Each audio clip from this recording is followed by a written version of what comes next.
Lying is another precept.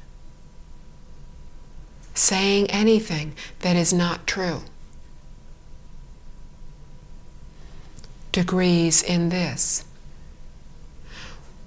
When we purposely set out to lie, to cheat others, this is 1 degree of lying. When we have gone out with somebody, perhaps a husband or a wife, and we're in the car and we're going someplace, and one says to the other, "Do I look okay?" And perhaps what they're wearing is not quite appropriate. But it's too late to go back. If we say it does not look right, they'll be upset the entire evening. There's nothing that can be done about it. We tell a white lie. Lying, but it's not intentionally setting out to defraud another.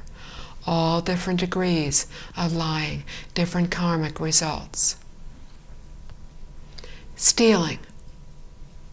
Stealing is not necessarily just walking up to somebody demanding their money, committing fraud, embezzlement.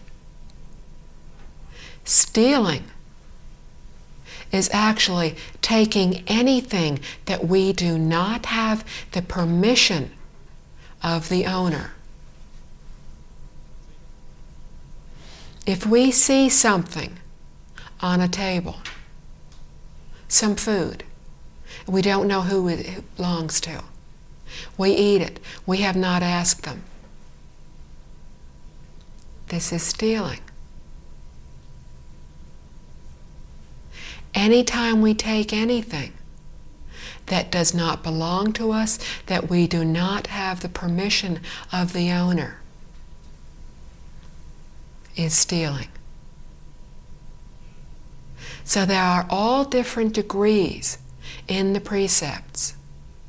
We need to understand why we need to not do these things.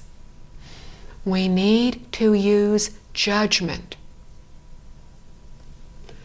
There is a story from the Buddha's time of a king and queen.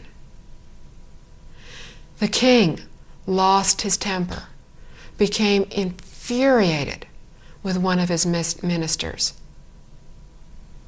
and said that the minister was to be put to death. The queen knew this was not like her husband. She did not know what to do, but she knew the offense was very serious. All she could think to do was to offer her husband some wine to drink. She kept giving him wine, more wine. Finally, the king just fell asleep from being intoxicated. The next morning woke up and realized he had almost killed someone.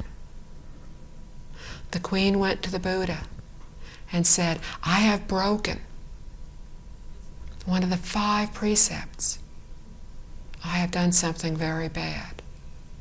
And she told the Buddha what she had done.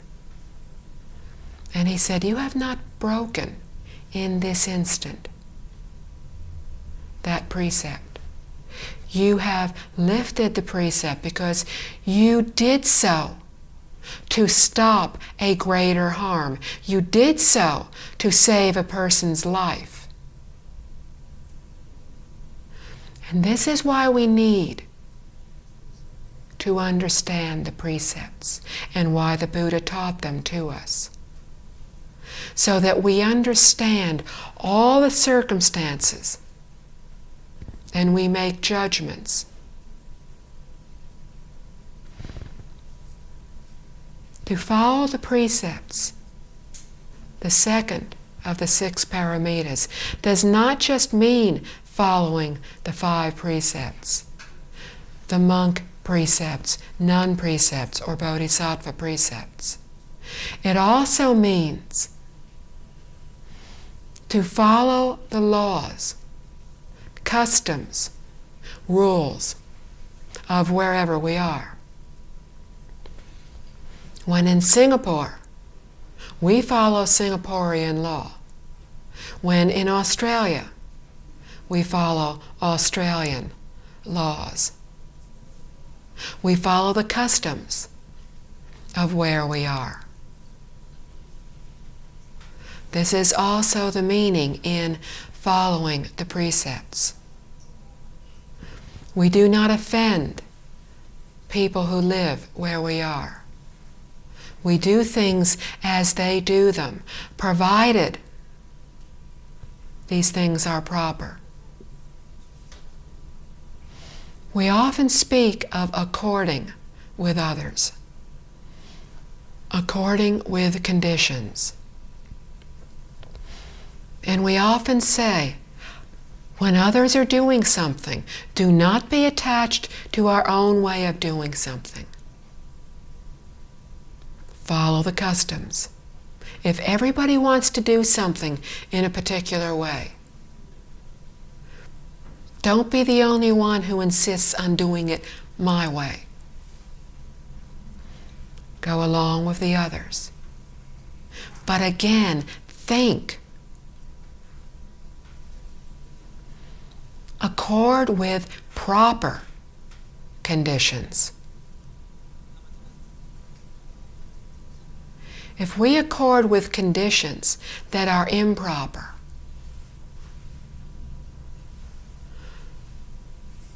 then we will have things such as the Holocaust in the Second World War.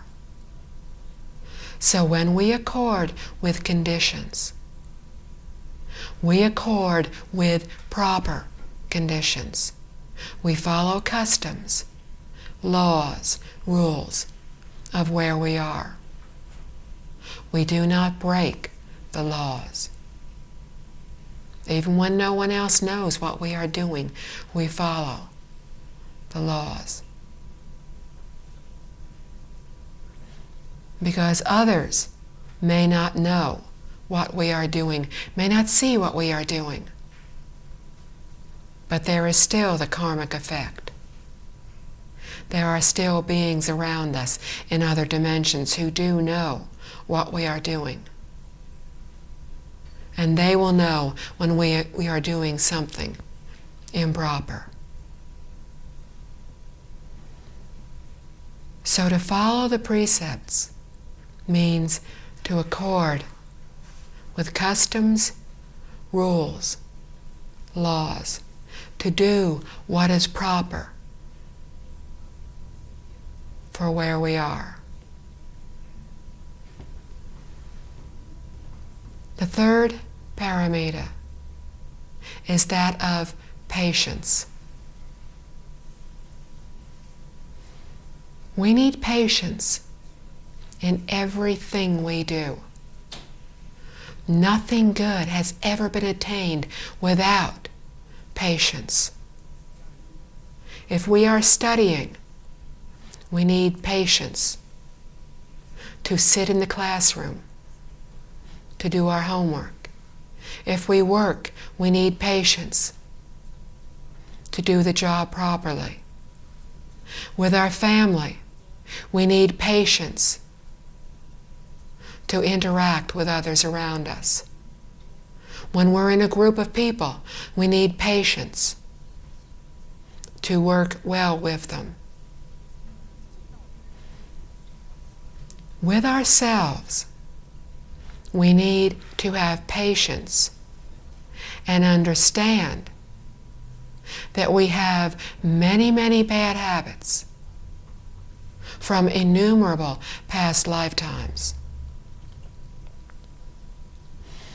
But to have patience with ourselves means we understand that we have a fault and we do not become angry with ourselves.